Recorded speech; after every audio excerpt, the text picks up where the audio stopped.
Ini orang saking takutnya sama dunia, dia waktunya banyak tersisa buat dunia, ditinggalkan dunianya, tapi dunianya ngejar.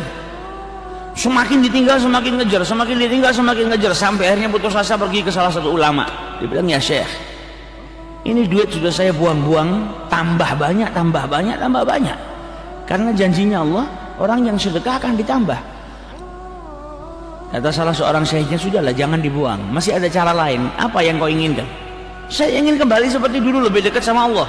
Dulu saya 5 waktu di masjid, baca Quran, baca istighfar, hadir pengajian. Kalau saya punya dunia, sibuk dah saya ngurusin itu dunianya. Lebih banyak waktu saya yang tersisa. Maka kata Syekh tadi, ya tinggalkan uangnya sudah, kau di rumah kau jangan urusin, gak bisa, namanya manusia kok. Kalau sudah bicara masalah uang, walaupun kita nggak senang, tetap aja ada waktu yang kecantol kita ngurusin. Saya kepingin buang semua harta saya, kembali seperti dulu miskin gak apa-apa, karena ketika saya miskin saya ngerasakan dekat sama Allah Ta'ala. Maka kata Syekh tadi apa? Udah jangan dibuang, percuma kau buang, datang lagi. Kalau kau memang benar-benar nggak kepingin diganggu, besok kau pergi sholat Jumat di Masjid Jami. Nanti di Masjid Jami itu kan kita punya sultan, kalau zaman dulu presiden, namanya sultan. Sultan kita itu sholat, maka kau sholat di sebelahnya. Selesai sholat, pukul itu kepalanya sultan. Nanti kau ditangkap sama ajudannya, dimasukkan penjara. Cuma jangan ditiru ini. Dimasukkan penjara, sampai di penjara kau nggak akan bisa dapat dunia gitu loh. Hatta hartamu bertambah, nggak akan masuk ke dalam penjara, dan kau nggak punya kesibukan lagi untuk ngurus itu. Dia bilang, wah ini solusi yang paling baik. Karena kalau hartanya diapain aja datang. Karena rezekinya manusia sudah diatur sama Allah Subhanahu Wa Taala. Akhirnya Jumat dia datang jam 10, cari tempat duduk sebelahnya sultan. Sultannya datang, duduk, dengarkan khutbah Jumat. Selesai sholat Jumat, dipukul itu mahkotanya sultan, sampai mahkotanya jatuh. Ajudannya semua megang dia, dipegang mau dihukum. Kata sultannya, cukup, jangan diapa-apakan orang ini. Loh, sultan ini orang kurang ajar, dia memukul mahkotamu sampai terjatuh. Kata sultan, orang ini justru menyelamatkan saya, karena ternyata di dalam mahkota saya terdapat kalajengking yang hendak membunuh saya. Karena berkat dia memukul kepala saya akhirnya terselamatkan. Maka untuk rasa terima kasih, saya berikan setengah dari kekayaan saya, tambah kaya lagi.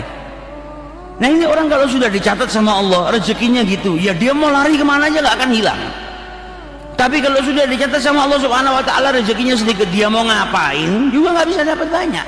Semuanya mugaddar, sudah ditentukan sama Allah Subhanahu Wa Taala.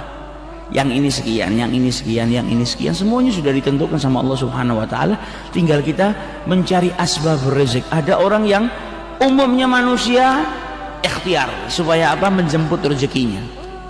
Ada lagi daripada hamba-hamba Allah yang luar biasa, yang dicintai sama Allah, dia nggak perlu keluar dari rumahnya, dia nggak perlu menjemput rezekinya sudah datang ke rumahnya. Ada kualitas-kualitas yang berbeda. Ada yang harus keluar, ada yang duduk di rumah pun rezekinya sudah didatangkan sama Allah Subhanahu Wa Taala, karena cintanya Allah Subhanahu Wa Taala kepada hambanya. Makanya terkadang ada orang ucapan ini kan doa. Ada orang ditanya, mau kemana? Mau keluar kerja. Ngapain? Cari rezeki. Nyari itu kan belum tentu dapat. Makanya terkadang orang yang keluar dari rumahnya niatnya mencari rezeki, dia muter-muter aja nggak dapat, karena nyari ini biasanya sesuatu yang hilang itu kalau dicari susah ketemunya. Tapi ada orang-orang yang paham ucapan ada doa, mau kemana? Mau menjemput rezeki, karena dia tahu rezekinya sudah ditentukan sama Allah, saya tinggal keluar ikhtiar untuk apa? Menjemput rezeki saya. Nah menjemput sama nyari lain. Kalau nyari ini masih 20-80% nggak dapat, 20% bisa jadi dapat, karena nyari harus muter bingung. Tapi kalau jemput sudah pasti, tinggal datang ke tempat yang telah ditentukan, dia ambil. Itu bedanya orang yang menjemput rezekinya dengan